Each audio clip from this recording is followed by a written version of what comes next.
الحمد لله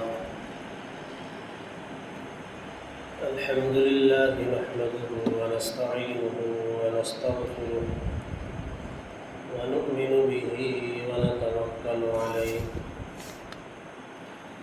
ونعوذ بالله من شرور أنفسنا ومن سيئات أعمالنا من يهده الله فلا مضل له ومن يضلله فلا هادي له ونشهد أن لا إله إلا الله وحده لا شريك له ونشهد أن سيدنا ونبينا ومولانا محمدا عبده ورسوله وقال الله تبارك وتعالى في القرآن المجيد والفرقان الحميد يا أيها الذين آمنوا لا يسخر قوم من قوم عسى أن يكونوا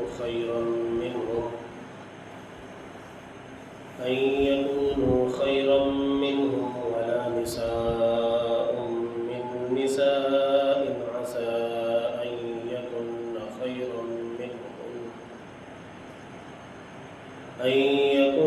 خيرا منهم ولا تلمزوا أنفسكم ولا تنابزوا بالألقاب بئس الاسم الفسوق بعد الإيمان ومن لم يتب فأولئك هم الظالمون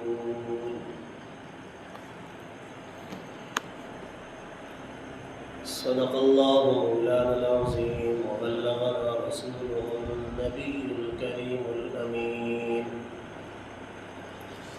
ونحن على ذلك لمن الشاهدين والشاكرين والحمد لله رب العالمين الصلاة والسلام عليك يا سيدي يا رسول الله وعلى آلك وأصحابك يا سيدي يا حبيب الله الصلاة والسلام عليك يا سيدي يا شفيع المذنبين وعلى آلك وأصحابك يا سيدي يا جد الحسن والحسين حمد و صلاة کے بعد میرے نہایت واجب الاحترام عزت و تکریم کے لائق معزز سامعین حضرات، نمازی حضرات، بزرگ بچے، اللہ رب العزت کا کروڑ شکر ہے کہ اس نے ہم سب کو مسلمان پیدا کیا ہے، اور اس بات پر بھی ہم شکر ادا کرتے ہیں کہ اللہ رب العزت نے ہمیں سونے نبی کا، آخری نبی، خاتم النبیین، پیارے آقا کا امتی بنا کر اس دنیا میں بھیجا ہے۔ سورہ حجرات کی آیت ایک میں نے آپ حضرات کے سامنے تلاوت کی ہے۔ میری کوشش ہوگی کہ اسی آیت کے اندر رہ کر، اسی آیت کو سامنے رکھ کر خود بھی رہنمائی کروں اور آپ کو بھی اس سے اخذ ہونے والے مضامین، اسباب آپ تک پہنچانے کی کوشش کروں، اور اس کے بعد میری سونے رب کی پاک بارگاہ میں یہ التجا ہے کہ سب سے پہلے مجھے اور پھر آپ سب کو سن کر اس پر عمل کرنے کی توفیق نصیب فرمائے۔ اگر وقت میرے پاس محفوظ ہوا، بچا میرے پاس، تو کچھ اور چیزیں ہیں کہ جن کے لیے میرے نبی نے جنت میں جانے کی خوشخبری سنائی ہے۔ میرے پاس 25 احادیث مبارکہ ہے، ان 25 کو سارا تو بیان نہیں کر سکتا، لیکن ان 25 حدیثوں کے مختصر وہ جملے کہ جن نے اللہ کے نبی نے مسلمان امت کے لیے، اپنی امت کے لیے جنت کی خوشخبری سنائی ہے، وہ جملے آپ کے سامنے عرض کروں گا، لیکن اس سے پہلے ہم نے قرآن کی آیت کو سمجھنا ہے۔ اللہ رب العزت ارشاد فرماتا ہے، اے ایمان والو، مرد دوسرے مردوں کا مذاق نہ اڑائیں، ممکن ہے کہ یہ ان سے بہتر ہو، اور نہ عورتیں عورتوں کا مذاق اڑائیں، ممکن ہے کہ یہ ان سے بہتر ہو، اور آپس میں ایک دوسرے کو عیب نہ لگاؤ، اور نہ ہی کسی دوسرے کو برے لقب دو، ایمان کے بعد فسق برا نام ہے، اور جو توبہ نہ کرے وہی ظالم لوگ ہیں۔ صدق اللہ مولانا العظیم۔ آیت میں بہت سارا سبق ہے ہمارے لیے، کیونکہ اللہ رب العزت نے آیت کے شروع ہی میں اپنے مسلمان بندوں کو خطاب کرتے ہوئے ارشاد فرما رہا ہے کہ اے ایمان والو، جو میرا اور میرے نبی کا کلمہ پڑھ چکے ہیں ان سے میں مخاطب ہوں۔ فرمایا جا رہا ہے پہلے مردوں کو یہ خطاب ہے کہ مرد دوسرے مردوں کا مذاق نہ اڑائیں۔ اس جملے کو اگر ہم کھولنا چاہیں، سمجھنا چاہیں، تو ہزار ہا مثالیں ہمارے سامنے، سینکڑوں مثالیں ایسی آئیں گی کہ جس میں ایک مرد دوسرے مرد کی توہین کر رہا ہوتا ہے، مذاق اڑا رہا ہوتا ہے۔ مثال کے طور پر اگر اللہ نے کسی کو چند روپے دے دیے اور اس کو دولت نصیب ہو چکی، تو وہ اپنے سے غریب بندے کا مذاق اڑاتا ہے، اس کی ضرورت، اس کی وہ محتاجی پر وہ ہنستا ہے، کہا لگاتا ہے، مذاق اڑاتا ہے، معاشرے میں تنگ کرتا ہے اسے۔ یہ ایک مثال میں نے آپ کے سامنے رکھی۔ دوسرا، میں اپنی برادری سے اگر بات کروں، اپنے مذہب کے اندر سے بات کروں، وہ علم کہ جس کو انسان نے حاصل کر لیا، اللہ کی فضل اور توفیق سے اس کو نصیب ہو گیا، تو وہ اپنے سے کم علم والے کا مذاق اڑائے۔ بات تو ہے، مذاق تو یہاں بھی اڑایا گیا۔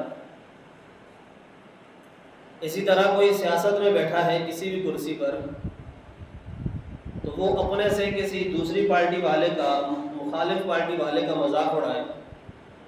مذاق تو بن رہا ہے۔ اسی طرح معاشرے میں، گلی محلوں میں آپ کو ہزارہ مثال ایسی نظر آئیں گی سامنے، جو مرد مرد کی توہین کر رہا ہوتا ہے، مرد مرد کے ساتھ مذاقیں، کہا اور ٹھٹھے لگا کر ہنس رہا ہوتا ہے۔ اسی طرح محفل میں اگر بیٹھے ہوئے ہوں اور اوپر سے کوئی اس کا دشمن یا کوئی ایسا اس کا فریق آ جائے، تو وہ اس محفل میں اس کو ذلیل کرتا ہے، اس کو تانے کستا ہے، صرف اس لیے کہ یہ مجھ سے کمتر ہے۔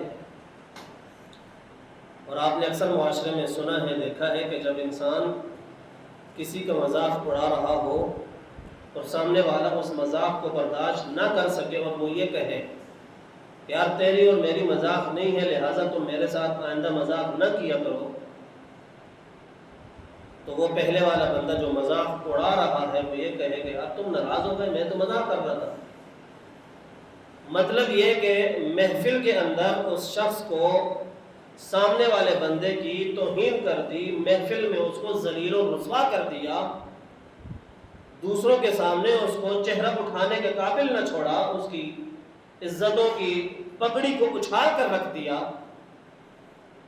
اور بدلے میں یہ کہے کہ میری تو مذاق ہے یار، ہم نے تو بچپن ساتھ گزارا ہے، جوانی ساتھ گزاری ہے، اب آ کر کے میری بات پر غصہ کرتے ہو۔ تو میرے نبی نے ارشاد فرمایا وہ بندہ کامل مومن ہی نہیں ہے کہ جو کسی بندے مسلمان بندے کے ساتھ مذاق کرنا نہیں چھوڑ دیتا۔ تو اندازہ لگائیں کہ ہمارے معاشرے میں کتنی مذاق، بازاروں کا رخ کریں، گلی محلوں کا رخ کریں، اپنی برادری کا رخ کریں، اپنے گاؤں کا رخ کریں، آپ کو اندازہ ہو جائے گا کہ ہمارے معاشرے میں کیا فتنہ اور کیا گند مچا ہوا ہے۔ میرے نبی کا جملہ ہے کہ وہ شخص تو کامل مومن ہی نہیں بن سکتا جب تک وہ اپنی باتوں کے اندر، اپنے رویوں کے اندر، اپنے اعمال کے اندر مذاق کا ہنسا، مذاق کا وہ جملہ نکال نہ دے۔ اب جو بندہ یا جو نوجوان بات بات پر مذاق کرتے ہوئے نظر آتے ہیں، تو آپ کو میں بتا دوں کہ یہ مذاقیہ انداز، ہر وقت اپنی زندگی کو مسخرے میں اڑا دینا، وقت کو ضائع کر کے اپنی زندگی کا وہ قیمتی لمحہ کو ضائع کر کے شیطان کے حوالے کر دینا، ایسے انسان کی کوئی کمالیت نہیں ہے، کوئی اکمل نہیں ہے اس کے نامہ اعمال کے اندر۔ قرآن کا فرمان آپ سنیں، اے ایمان والو، مرد دوسرے مرد کی مذاق نہ اڑائے۔ این ممکن ہے کہ میں جس بھائی کی مذاق اڑا رہا ہوں، اس کو نمازوں کے تانے دے رہا ہوں، اس کو مال دین کے تانے دے رہا ہوں، گویا وہ مجھ سے زیادہ عمل اکمل ہو، اعلیٰ ہو۔ اس کی وجہ یہ ہے کہ میرا رب ارشاد فرما رہا ہے، لا یسخر قوم من قوم عسیٰ۔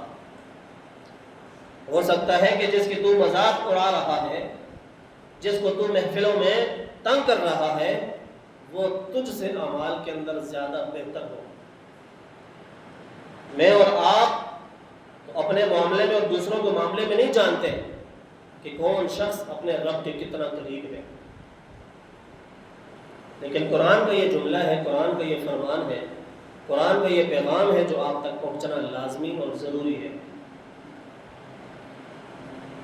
پھر میرے نبی کا فرمان آپ نے ہمیشہ ذہن میں رکھنا ہے کہ اس شخص کو میرے نبی نے کامل مومن کا سرٹیفکیٹ نہیں دیا کہ جو بات بات پر مذاق کرتا ہوا نظر آتا ہے۔ آپ کو ہر انسان کی اپنی طبیعت ہوتی ہے، کوئی بات برداشت کرتا ہے، کوئی بات نہیں برداشت کرتا، پر مسئلہ یہ ہے کہ ہمارے معاشرے میں مذاق اس حد تک چلی جاتی ہے کہ ماں بہنوں کی گالیوں تک انسان چلا جاتا ہے، مار کٹائیوں تک نوجوان چلے جاتے ہیں۔ کھیل کودتے وقت جب وہ آپس میں کھیل رہے ہوتے ہیں تو ایک دوسرے کو مارتے ہیں، گالیاں دیتے ہیں۔ اسی طرح بچوں کے علاوہ بزرگوں کے اندر، جوانوں کے اندر بھی یہ کمیاں پائی جاتی ہیں کہ وہ مذاق کے اندر ایک دوسرے کو گالیاں تک دے جاتے ہیں، جو کہ میرے نبی نے اور قرآن نے، اللہ رب العزت نے اس چیز کو پسند نہیں کیا۔ مومن کی شان یہ ہے کہ مومن ہر وقت اللہ سے ڈرتا رہے، ہر وقت اپنے ان برے اعمال، ان برے وقت کو یاد کر کے اللہ سے توبہ کرنے والی زندگی کو اپنانے کی کوشش میں لگا رہے۔ کہیں ایسا نہ ہو کہ اسی مذاق بری زندگی کو وہ اس قدر اپنے اندر اور اپنے معاملات کے اندر جگہ دے دے کہ اس کو توبہ کرنے کی توفیق نہ ہو۔ اس کے بعد آیت کا اگلا حصہ، وَلَا نِسَاءٌ مِّن نِسَاءٍ عَسَىٰ أَن يَكُنَّ خَيْرًا مِّنْهُنَّ، اور نہ عورتیں عورتوں کا مذاق اڑائیں۔ ہو سکتا ہے کہ جس کی مذاق اڑائی جا رہی ہے، جس کو محفل میں تنگ کیا جا رہا ہے، وہی عورت اس عورت سے بہتر ہو۔ بہتر یہاں اس سے کیا مراد لیا جا سکتا ہے تو میں آپ کو بتا دوں، بہتری کا مراد اور بہتری کا مطلب یہاں پر یہ مراد لیا جا سکتا ہے کہ وہ اعمال میں بہتر ہو، اللہ کے نزدیک اس کے وہ کاغذات جو اللہ کو پیش ہونے ہیں وہ ان میں بہتر ہو۔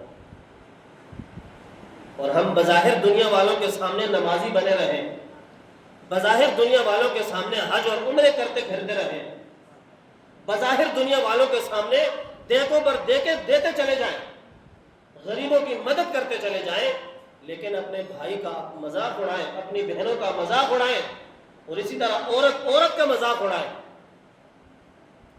یہ تب تک قابل قبول نہیں ہے جب تک انسان اس طرح کی روش اور اس طرح کی زندگی سے توبہ کر کے واپس اللہ کی پاک بارگاہ کی طرف نہیں آ جاتا.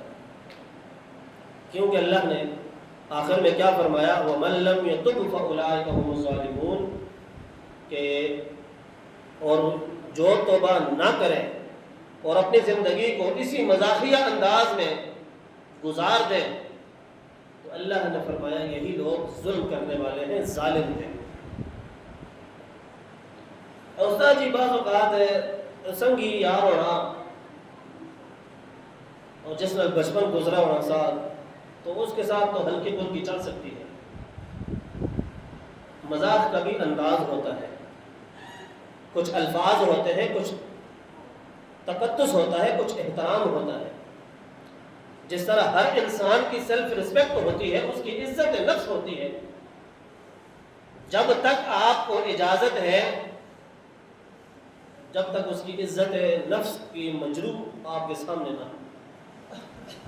آپ اس کے مذاق میں کوئی باتیں اس کو کر رہے ہیں، کچھ مشورہ اس کو دے رہے ہیں، اگر آپ کو اندازہ لگ جائے کہ یار میں نے حد سے تجاوز کر دیا ہے، اس نے برا منا لیا ہے، اس کو برا لگ گیا ہے، تو پھر یہ مذاق تمہارے لیے بہتر نہیں ہے. بلکہ میں یہاں یوں کہوں گا کہ مذاق کرنا ہی بہتر نہیں ہے. کیا آپ سوال کر سکتے ہیں مولوی صاحب کیا ہر وقت ہے بندہ غصے میں رہے؟ قرآن اور شریعت یہ بھی نہیں کہتی کہ ہر وقت تم اپنے منہ کو بگاڑ کر رکھو، ہر وقت اپنے چہرے پر بارہ بجا کر رکھو. بلکہ شریعت ہمیں یہ کہتی ہے کہ مسلمان کی توہین نہ ہو، اپنے بھائی اپنی بہن کی وہ عزت نفس مجروح نہ ہو جو ہم بے دہانی میں اس کو تار اس کی عزت کو کر دیتے ہیں. قرآن کا پیغام اصل یہ ہے، اور یہی نوجوانوں کے لیے بھی ہے کہ اکثر نوجوان مذاق کرتے کرتے اس حد تک چلے جاتے ہیں کہ وہ خود اندازہ کر سکتے ہیں کہ ہم مذاق کس حد تک جا کے کرتے ہیں. پھر عورتوں کے حوالے سے بات کی کہ میں اتنا عورتوں کا معاشرہ نہیں جانتا، لیکن جو لوگ اس بات کو جانتے ہیں کہ عورتیں بھی ایک دوسرے کا مذاق اڑاتی ہیں تو وہ بھی غلط کرتی ہیں. مثال کے طور پر جیسے ہم کرتے ہیں، کسی عورت کو اللہ نے علم دے دیا، کسی عورت کو اللہ نے حسن دے دیا، کسی عورت کو اللہ نے مال دے دیا، اچھا شوہر دے دیا، نیک ذہین فتین اولاد دے دی، اور عین ممکن ہے کہ وہ اپنی بہن کا مذاق اڑاتی پھرے، اپنی دولت کو، اپنے حسن کو اتراتی پھرے. عین ممکن ہے کہ اس طرح کرتی ہو. جب قرآن نے ارشاد فرما دیا تو گویا عورت بھی عورت کا مذاق اڑاتی ہے. ہم نے اس بات کو سیریس لینی ہے. ہم نے اپنی بیٹیاں، بہنوں کی، بیویوں کی، ماؤں کی تربیت کرنی ہے کہ بیٹا کبھی غلطی سے بھی کسی اپنی بہن، اپنی دوست کی توہین نہیں کرنا، اس کے ساتھ مذاق نہیں کرنا. اس لیے ایک شریعت کا ایک قانون بولا جاتا ہے کہ شریعت میں دو چیزیں ایسی ہیں کہ جو مذاق میں بھی نہیں کرنی چاہیے. اس میں سے پہلی چیز یہ ہے کہ کوئی خاوند دوستوں کی گیدرنگ میں بیٹھا ہوا اپنی زوجہ کو یہ کہہ دے، اور زوجہ کو دران حالے کے پتہ ہی نہیں ہے، یہ اپنے دوستوں میں بیٹھا ہے، اور میں تاڑے کی مرد منی کے انسان کہ تو اپنی بیوی کے بیٹھو طلاق چاہیے، میں تاڑے کی منی کے انسان، میں تاڑے کی بڑا جڑا سمجھ سکے، میں تاڑے کی ہی سمجھ سکا. مذاق میں اس بیوقوف انسان نے، وہ کوئی شوہر وہ کہہ دیتا ہے کہ میں نے ٹھیک ہے جی دے دی، وہ جملے نکال دی اس کی اپنی زبان سے، پھر اس کو ہوش آئی، عقل آئی، ہوئے میں اپنے نال کی کری گا. شریعت کہتی ہے کہ یہ وہ والا مقام تھا. طلاق کے معاملے میں میرے نبی اور شریعت یہ کہتی ہے کہ طلاق کے معاملے میں کبھی مذاق میں بھی اپنی زبان سے یہ جملہ نہ نکالیں. تم غصے میں ہو، تم مذاق کے موڈ میں ہو، تم ہنسی مذاق کے موڈ میں ہو، کسی بھی موڈ میں ہو، کسی شخص نے اپنی بیوی کے لیے یہ جملہ دوستوں کے کہنے پر، غیرت کے نام پر اگر اس نے اپنی زبان سے نکال دیا تو اس کی بیوی فارغ ہے. جوئے کی محافلوں میں اکثر ہوتا ہے، میں محافل نہیں کہوں گا، جوئے کے ان اڈوں میں اکثر ایسا ہوتا ہے. اس بات کو میں جانتا ہوں. میرے ایک عزیز ہے پنڈی کے راجہ بازار میں، وہ ایک دکان میں کام کرتا تھا، تو اس کا جو مالک تھا اربوں کھربوں روپے کی دکان اس نے اسی طرح جوئے میں ہارنے کے بعد اس بیوقوف انسان نے اپنی زوجہ کو بھی نعوذ باللہ اس طرح اس جوئے کے حوالے کر دیا. پہلی چیز، طلاق کے معاملے میں کوئی شخص مذاق میں بھی اگر اس نے جملہ نکالا، اس کی زوجہ اس کے نکاح سے، اس کے کاغذوں سے فارغ ہے. پھر وہ بے شک اس مولوی کے پاس جائے، اس مولوی کے پاس جائے، اس مذہب والے کے پاس جائے، اس فرقے والے کے پاس جائے، میں مذاق میں تھا، میں نشے میں تھا، میں یہ تھا، میں وہ تھا، اور تو کچھ بھی تھا، تو نے اپنے اوپر ظلم کر دیا. پھر اس کے بعد اکثر کالجوں اور یونیورسٹیوں میں آج کل یہ معاشرہ اور یہ معاملہ چلتا ہے.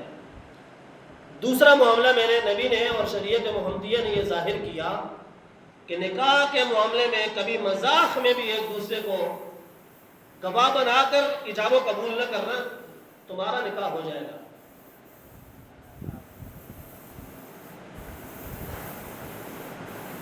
یہ نوجوان اکثر سمجھتے ہیں جو کالج یونیورسٹیوں کا رخ کرتے ہیں. اکثر کالجوں کے اندر، یونیورسٹیوں کے اندر یہ بغیرتی چلتی ہے، یہ معاملہ چلتا ہے. دوستیں ایک دوسرے کو مذاق میں کہتی ہیں میں تمہیں مان جاؤں گی اگر تم اس کے ساتھ یہ کر دو، اور وہ لڑکا ایک دوسرے کو کہتا ہے میں آپ کو بھی مان جاؤں گا اگر تم ایسا کر دو. ٹھیک ہے، وہ ایک گیم کے طور پر، ایک کھیل کے طور پر ایک مولوی بن رہا ہے اور دوسرا ایجاب و قبول سامنے دو گواہوں کے کر رہے ہیں. اگرچہ وہ مذاق میں ہے، اگرچہ وہ ایک گیم کی شکل میں ہے، لیکن ان کا نکاح قائم ہو جائے گا. ساجیوں نکاح واسطے تو خطبہ شطبہ شرط نہیں ہونا، کوئی خطبہ شرط نہیں. ایجاب و قبول ہو جائے، لڑکا اور لڑکی بالغ ہو، گواہ موجود ہو، مولوی بے شک نہ ہو. لڑکا یہ کہے کہ میں فلاں کو قبول کرتا ہوں اور لڑکی یہ کہے کہ میں فلاں کو قبول کرتی ہوں، ان کا نکاح ہو چکا ہے. اور یہ دو معاملے شریعت میں ایسے ہیں کہ میرے نبی نے اور شریعت نے یہ کہا کہ ان دو معاملوں میں کبھی مذاق نہ کرنا. اور ایک اور چیز میں آپ کو بتا دوں، دنیا کے اندر کی، چھری کے ساتھ، پانی کے ساتھ اور آگ کے ساتھ کبھی مذاق نہ کرنا. یہ تین چیزیں بھی ایسی ہیں کہ جن کو ان کے بارے میں معلوم نہیں ہوتا وہ ان کو تباہ کر کے رکھ دیتی ہے. جو بڑے شوخیاں مارتے ہیں نا، مجھے تیراکی آتی ہے، میں جا سکتا ہوں، پانی کے اپوزٹ سٹ پہ جا سکتا ہوں، تو پھر اے ممکن ہے کہ اسرائیل صاحب وہیں اس کے لیے انتظار کر رہے ہیں، چھریوں کے ساتھ، تلواروں کے ساتھ. اکثر دیکھا ہوگا آپ نے گھروں کے اندر، بڑا بھائی چھوٹے کی طرف یا چھوٹا بڑے کی طرف، یا دوست آپس میں وہ ایک کھلونا چھری کا ملتا ہے، وہ ایک دوسرے کی طرف اشارہ کرتے ہیں مارنے کے لیے. تو شریعت نے تو اتنی بھی سختی کی ہے کہ یہ غلطی والا اشارہ، مذاق والا اشارہ بھی ایک دوسرے کی طرف نہ کرے. شریعت تو ہماری ہر مقام پر رہنمائی کرتی ہے اگر ہم شریعت کو اپنائیں تو. کیا فرمایا؟ اے ایمان والو، مرد دوسرے مردوں کا مذاق نہ اڑائے. ہو سکتا ہے کہ تم جس کا مذاق اڑا رہے ہو وہی اللہ کے نزدیک بہترین ہو، اعمال میں، عمل میں، معاشرے میں. قیامت کے دن تمہارے سے زیادہ اعمال اور نیکیاں اس کے پلڑے میں ہوں۔ اور اسی طرح پھر عورتوں کے حوالے سے فرمایا کہ کوئی عورت دوسری عورت کا مذاق نہ اڑائے، ہو سکتا ہے کہ وہ عورت اس سے اعمال میں بہتر ہو۔ اس سے ہم توفیق مانگ سکتے ہیں اللہ رب العزت کی پاک بارگاہ سے کہ اللہ رب العزت ہمیں دین کے مطابق زندگی گزارنے کی توفیق نصیب فرمائے۔ اکثر میاں بیوی کے اندر ایک یہ معاملہ بھی نوٹ میں آیا ہے، غور و فکر کرنے کے بعد یہ سمجھ میں آیا ہے کہ شوہر غصے کی حالت میں کچھ جملے اپنی بیوی کو ایسے کہہ جاتا ہے کہ جن جملوں کا مطلب یہ ہوتا ہے کہ تم میرے کاغذوں سے آزاد ہو۔ اس پر تفصیلی بات انشاءاللہ میں ان قریب کروں گا، لیکن ایک مثال آپ کے سامنے رکھوں۔ معاملہ گڑبڑ کا چل رہا تھا، لڑائی کا چل رہا تھا، آپ کو اپنی زوجہ پر غصہ تھا، بہترین کر کے غصہ تھا، اور آپ کے دل میں یہ تھا کہ یار میں اس کو بس چھوڑ دوں گا، اور اسی وقت معاملہ بھی تیز ہو گیا، گالی گلوچ تک پہنچ چکا، آپ ہاتھ اٹھانے تک پہنچ چکے، اور کہہ دیا آپ نے کہ دفع ہو جاؤ یہاں سے۔ آپ کی زوجہ محترمہ آپ کے کاغذوں سے فارغ ہو چکی ہے۔ استاد جی کی آپ نے کہو بالکل صحیح کہہ رہا ہوں۔ نوعیت کیا ہے غصے کی؟ لڑائی چل رہی ہے دونوں کے درمیان، شوہر یہ سوچ بھی چکا ہے کہ یار اس نے ہر آئے دن مجھے تکلیف میں ڈالنا ہے، مجھے پریشانی میں ڈالتی ہے، اس کو میں چھوڑ دوں گا۔ اور ماحول بنا ہوا تھا، وہ کیا کہتے ہیں، آگ پر جلتی کا کام تیل کا ڈال دیا کر دیا کسی نے۔ تو شوہر نے کہہ دیا کہ نکل جاؤ ادھر سے، نکل جاؤ میرے کمرے سے، میری زندگی سے دفع ہو جاؤ۔ کیونکہ ماحول ایسا بنا ہوا تھا، اس ماحول کو سامنے رکھتے ہوئے اس الفاظ پر اس کی زوجہ کو اس کے نکاح سے آزاد کر دیا جاتا ہے۔ کوشش کرے بندہ، اور یہ دنیا والے اکثر یہ کہتے ہیں کہ بہت زیادہ غصے کے اندر اور بہت زیادہ خوشی کے اندر کوئی فیصلہ نہ کرو۔ ہمیشہ ان دونوں صورتوں کے بعد انسان پچھتاتا ہے، کیونکہ غصہ شیطان کی علامت ہے، اور جب انسان کو غصہ آتا ہے تو پھر وہ دنیا کے معاملات، دنیا کے محبت، دنیا کے تقاضوں کو وہ بھول جاتا ہے۔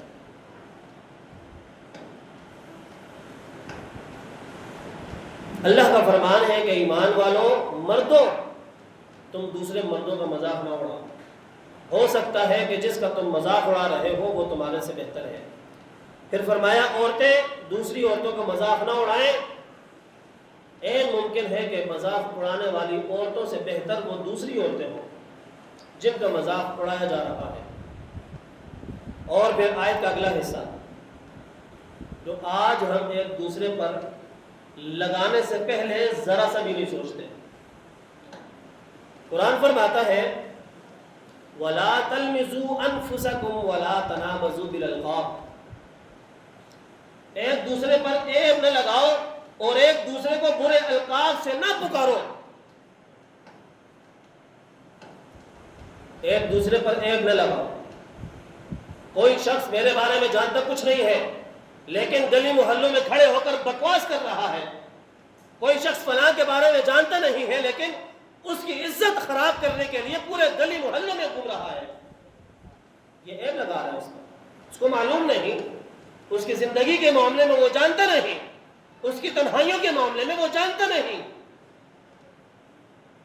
اور آج عدالتوں میں کھڑے ہو کر قرآن پر ہاتھ رکھ کر اگلے پر عیب لگایا جاتا ہے، جرم ثابت کر دیا جاتا ہے۔ ایک زانی نہیں ہے اس کو زناکار بنا دیا جاتا ہے، شرابی نہیں ہے اس کو شرابی بنا دیا جاتا ہے، وہ بدکار نہیں ہے اس کو بدکار بنا دیا جاتا ہے۔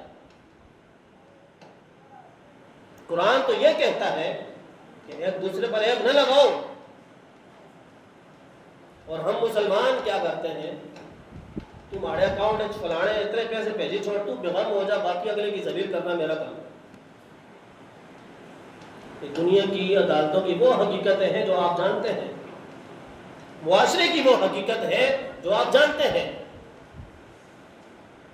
چند وڈیرے جب آپس میں بیٹھ جائیں تو وہ بھی دیکھتے ہیں یار اگلا کمزور ہی کچھ نہیں کری سکنا، میں آخا ہی نہیں آ تو ماڑی گل منی گننا، وہ کچھ نہیں نہ اس نے آگے نہ پیچھے کچھ نہیں کری سکنا، تباہ کر اس کی، قبضہ کریں گے بس لگا دے اس کے اوپر جو کرنا ہے۔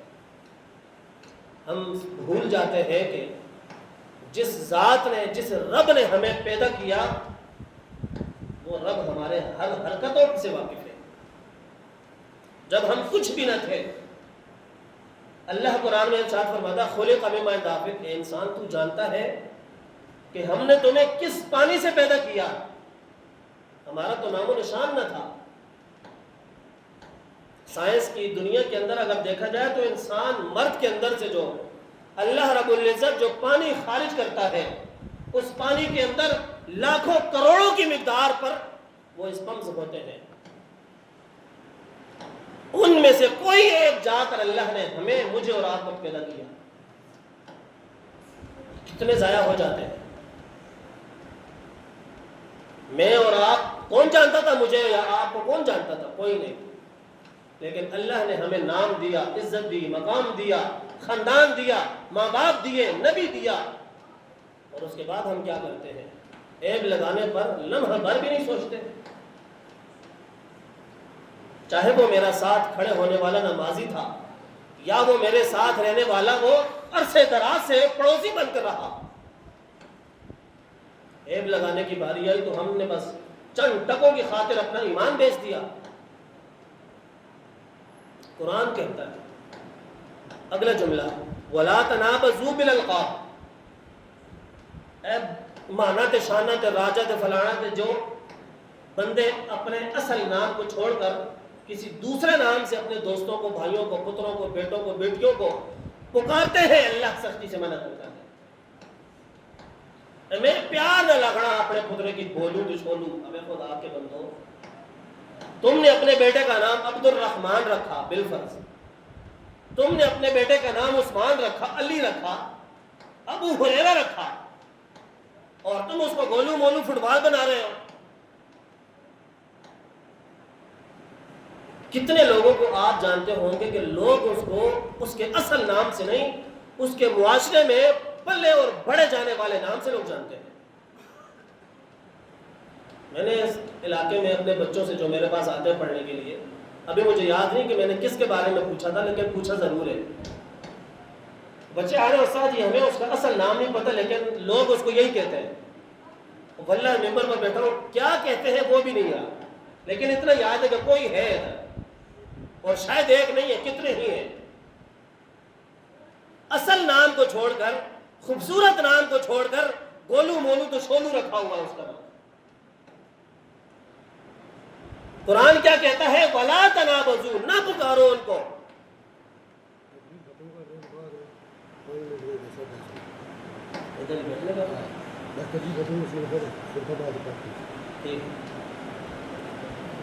نہ پکارو ایک دوسرے کو برے لقب سے۔ اس کی وجہ کیا ہے کہ میں نے چند 2 جمعے پہلے آپ کو بتایا تھا کہ نام ایک ایسا تحفہ ہوتا ہے ماں باپ کی طرف سے اپنی اولاد کو، جو وہ انسان ساری زندگی اپنے سینے کے ساتھ لگا کر رکھتا ہے، اور جب بھی کوئی کسی کو پکارتا ہے تو وہ اس کے نام سے پکارتا ہے، اور وہ خوش ہوتا ہے کہ شکر ہے کہ ماڑے پیو نے، ماڑی مئو نے مجھے اچھا نام دیا ہے۔ اب وہی بندہ معاشرے والے اس کا نام بگاڑ دیں، بالفرض جیسے میرا نام عثمان ہے، مجھے کوئی مانا کرتا رہے یا کوئی شانہ کرتا رہے، عمران کا نام کوئی مانی کرتا رہے، یہ بڑا تعجب ہے ایسے لوگوں پر اور اسی سوچ پر کہ قرآن کا فرمان کچھ ہے اور قوم کسی اور پر عمل کر رہی ہے۔ وَلَا تَنَابَزُوا بِالْأَلْقَابِ، نہ پکارو ایک دوسرے کو برے القاب سے۔ آخری جملہ، پھر وہ لوگ جو توبہ نہیں کرتے نا اور اپنی زندگی اسی گناہوں کے انداز میں گزار دیتے ہیں، اللہ فرماتا ہے فَأُولَٰئِكَ هُمُ الظَّالِمُونَ کہ یہی وہ لوگ ہیں کہ جو اپنے اوپر ظلم کرتے رہتے ہیں، یہی وہ لوگ ہیں جو اپنے اوپر ظلم کرتے رہتے ہیں۔ آخر میں آ کر آیت کا مختصر حصہ آپ کو بتا دوں 2 لفظوں میں۔ آیت کے پہلے حصے میں اللہ ارشاد فرماتا ہے مردوں کو کہ تم ایک دوسرے کا مذاق نہ اڑاؤ، ہو سکتا ہے کہ تم جس کا مذاق اڑا رہے ہو وہ تم سے بہتر ہو۔ آیت کا دوسرا حصہ اللہ عورتوں کے حوالے سے بات ارشاد فرماتا ہے کہ عورتیں ایک دوسرے کا مذاق نہ اڑائیں، ہو سکتا ہے کہ جس کا مذاق اڑایا جا رہا ہو وہ ان سے بہتر ہو۔ پھر اس کے بعد ایک دوسرے کو عیب سے نہ پکارو، عیب نہ لگاؤ۔ پھر اس کے بعد آیت کا اگلا حصہ ایک دوسرے کو برے القاب سے نہ پکارو۔ پھر آیت کا آخری حصہ اگر لوگ اپنی ان کرتوتوں سے باز نہیں آئیں گے تو یہی لوگ ظلم کرنے والے ہیں، کس پر؟ اپنی ذات پر۔ اللہ رب العزت ہم سب کا حامی و ناصر و ما علینا الا البلاغ المبین۔ تھوڑی دیر بیٹھیے گا، منیر صاحب نے کچھ کہنا ہے شاید۔